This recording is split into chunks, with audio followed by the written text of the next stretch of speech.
কলকাতা সহ সারা দেশে বেড়ে গেছে মশার উপদ্রব। ফলে নতুন করে মশাবাহিত রোগ যেমন ডেঙ্গু, ম্যালেরিয়ার প্রাদুর্ভাব লক্ষ্য করা যাচ্ছে। তবে ইচ্ছা করলে কিন্তু মশা তাড়াতে ঘরোয়া কিছু পদ্ধতি আছে যেগুলো প্রয়োগ করা সম্ভব, যার মাধ্যমে সহজেই কিন্তু মশা তাড়ানো যাবে খুব সহজে। আগে বর্ষাকালে মশার উপদ্রব লক্ষ্য করা যেত, এখন শীত পড়লেও কিন্তু মশার উপদ্রব বাড়তে শুরু করেছে। আর এই মশা অনেক ধরনের রোগ জীবাণু সংক্রমণ ঘটিয়ে থাকে। আর এই মশার কামড়েই অনেক সময়ে মানুষের মৃত্যুর কারণও কিন্তু হয়ে যেতে পারে। মশার থেকে চিকুনগুনিয়া, ম্যালেরিয়া, ডেঙ্গু, ফাইলেরিয়া, পিজ্জর এই সমস্ত মারাত্মক রোগ সংক্রমিত হয়ে থাকে। কোনো কিছুতেই মশা তাড়ানো কিন্তু সহজ কাজ নয়। রাসায়নিক উপায়ে মশা তাড়াতে গেলে স্বাস্থ্যের চরমভাবে ক্ষতিগ্রস্ত হওয়ার সম্ভাবনা থাকে।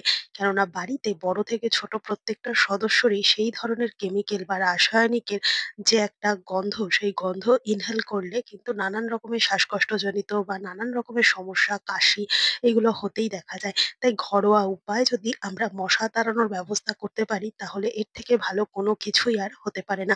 সাথে যখন রাত্রেবেলা বা দিনের বেলা ঘুমাবো বা এক জায়গায় অনেকটা সময় বসে থাকবো, তখন অবশ্যই মশারি টানানো উচিত। কেননা এই মশার কামড় থেকে কিন্তু আমাদের মানুষের মৃত্যু পর্যন্ত হতে পারে। তাই খুব সহজেই যাতে কোনো রকম ভাবে আমরা মশাটাকে এভয়েড করতে পারি, তার ব্যবস্থা নিতে হবে শুধু আমাকে না, আমাদের মতো প্রত্যেকটা মানুষকে। বাড়ির আশেপাশে খোলা জায়গায় যেন কোনো রকম ভাবে জল না জমে, প্রত্যেকটা মানুষের উচিত সেগুলোকে লক্ষ্য রাখা।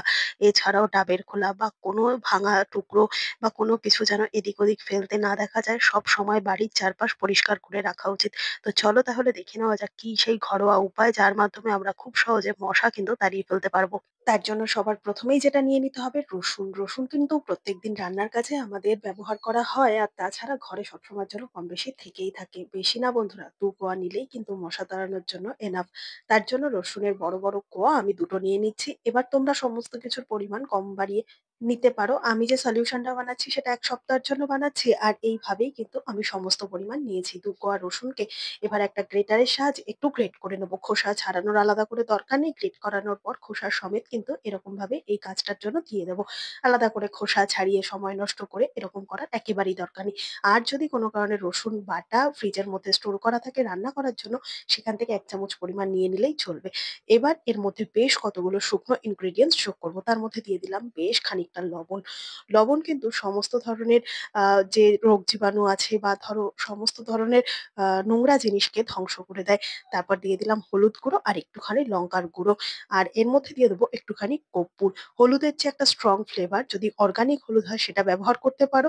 আর এর মধ্যে দিয়ে দেবো একটুখানি শ্যাম্পু। হ্যাঁ বন্ধুরা, শ্যাম্পুর পরিবর্তে তোমরা ডিশওয়াশ, ডিটারজেন্ট যে কোনো ধরনের লিকুইড জিনিসই দেবে। আর দিয়ে দেবো একটুখানি পাতিলেবুর রস। পাতিলেবুর রসের পরিবর্তে একটুখানি ভিনিগার দিলে চলবে। না হলে পাতিলেবুর রসটাই কিন্তু ভীষণ পরিমাণে এই জন্য ভালো কাজ করবে। দিয়ে দেবো ১ চামচ পরিমাণ চা পাতা। প্রত্যেকদিন চা খাওয়ার জন্য যে গুঁড়ো চা, পাতা চা ব্যবহার করি সেখান থেকে ১ চামচ পরিমাণ চা পাতা দিয়ে সমস্ত শুকনো উপকরণকে একসাথে ভালো করে মিশিয়ে নেবে। এবার এখান থেকে ১ চামচ পরিমাণ আমি মিশ্রণটা দিয়ে দেবো এই জলের মধ্যে। আর জলটা দেখতে পাচ্ছ আগে থেকে কিন্তু বেশ খানিকটা ফুটতে শুরু করেছে। এখানে আমি ২ কাপ পরিমাণ জলকে ফুটিয়ে ১.৫ কাপ পরিমাণ করে নিয়েছি। তারপর ১.৫ কাপ পরিমাণ যখন হয়েছে, তারপর এখান থেকে ১ চামচ পরিমাণ সলিউশনটাকে দিয়ে হালকা হাতে সমস্ত কিছু একসাথে মিশিয়ে দিলাম। আর মিশিয়ে দেওয়ার পর কি করব, আরেকটু ফুটতে দেবো।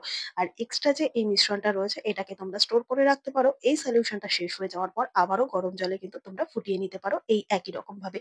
এবার বেশ কিছুটা সময় কিন্তু এটাকে ফুটতে দেবো, যতক্ষণ পর্যন্ত না আরো একটু কমে আসছে। এরপর এর মধ্যে দিয়ে দেবো ৩-৪টে দেশলাই কাঠির মাথার দিকের অংশটা, বারুদ যেখানে লাগানো থাকে সেই অংশটাকেই এভাবে দিয়ে দেবো।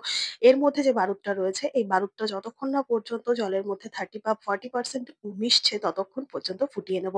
এবার দেখতে পাচ্ছ বেশ খানিকটা সময় মিশে গিয়ে তারপর কিন্তু জলের কালারটাও চেঞ্জ হয়ে এসছে আর অনেকটা জলও কমে গেছে। এবার এ পর্যায়ে গ্যাসটাকে অফ করে বেশ কিছুটা সময় রেস্টে রাখার পর আমি একটা ছাঁকনির সাহায্যে আলাদা একটা পাত্রের মধ্যে এই জলটাকে ছেঁকে নিচ্ছি। এবার এই ছেঁকে নেওয়া জলটাকে ঠান্ডা হতে দেবো যতক্ষণ না পর্যন্ত সম্পূর্ণ ঠান্ডা হবে।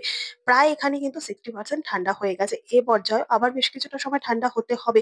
তবে যেহেতু সময় ভীষণই কম তোমাদেরকে ভিডিওটা দেখানোর জন্য, তাই হালকা এই উষ্ণ গরম জলটাকে আমি ভরে নেবো এরকম একটা স্প্রে বোতলের মধ্যে। তোমাদের কাছে যদি এরকম স্প্রে বোতল না থাকে, চিন্তা করার কিচ্ছু নেই, আলাদা করে পয়সা খরচা করে স্প্রে বোতল কিনতেও হবে না। নিয়ে নেবে এরকম একটা ছোট্ট জলের বোতল, আর জলের বোতলের মধ্যে কি করবে, ঢাকনাটাকে বেশ কতগুলো ছিদ্র করে নেবে। তাহলেই কিন্তু এই বোতলটাও তোমরা স্প্রে বোতলের মতোই ব্যবহার করতে পারবে। আলাদা করে পয়সা খরচা করে আর স্প্রে বোতল কেনার একেবারেই দরকার পড়বে না। যেহেতু আমার কাছে ছিল, তাই এই সলিউশনটাকে এই স্প্রে বোতলের মধ্যেই আমি ভরে নিচ্ছি। আর ভরে নেব কিন্তু ১ সপ্তাহের জন্য বন্ধুরা। এবার আমি সলিউশনটাকে কোথায়, কোথায় কিভাবে ব্যবহার করতে পারবো যাতে মশাদের একেবারে বংশধ্বংস হয়। তো এটা কিন্তু রান্নাঘরের যেকোনো জায়গায়, হঠাৎ করে রান্নাঘরের জানলা খোলা থাকলে দেখা যায় ছোট, ছোট মশা কিন্তু আসে রান্নাঘরে।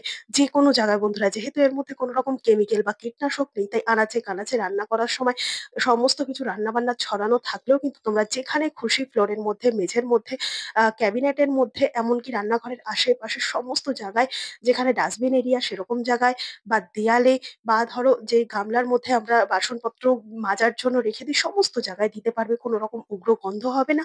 আর কোনো রকম যে হলুদের রং, সেটাও কিন্তু দেয়াল বা মেঝেতে স্টে করবে না। এইভাবে শুধুমাত্র যে ঘরে তা না, আমরা ডাইনিং স্পেসেও দিতে পারবো।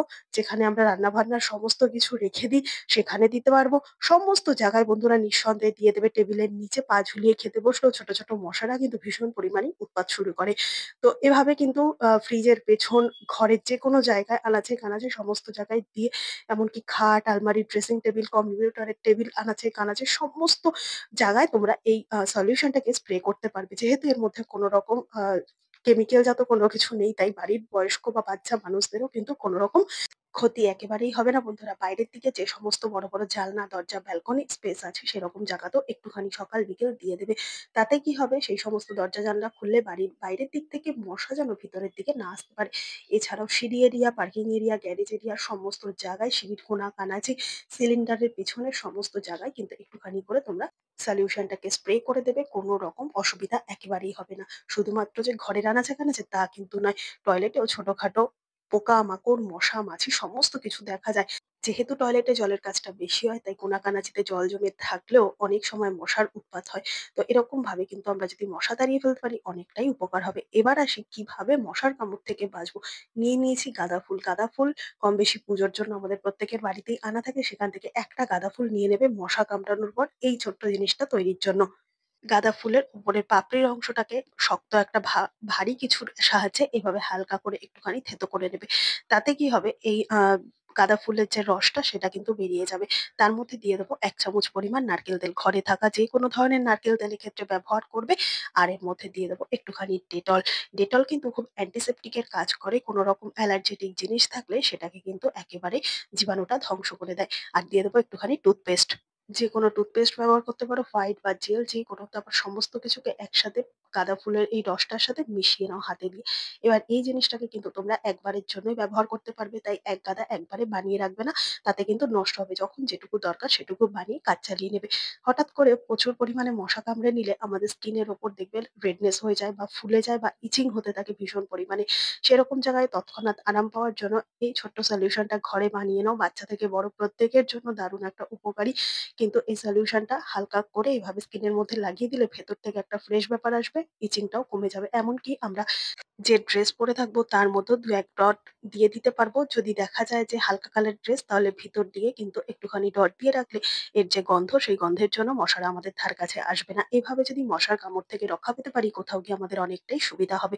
তো আশা করছি এই ঘরোয়া টোটকাগুলো তোমাদের অনেকটাই কাজে দেবে। ভালো লেগে থাকলে লাইক, কমেন্ট, শেয়ার করে পাশে থাকবে। ভিডিওটা কে কোথা থেকে দেখছো কমেন্ট করে জানাতে ভুলবে না। দেখা হবে আবারও অন্য কোনো ভিডিওর সঙ্গে। ধন্যবাদ।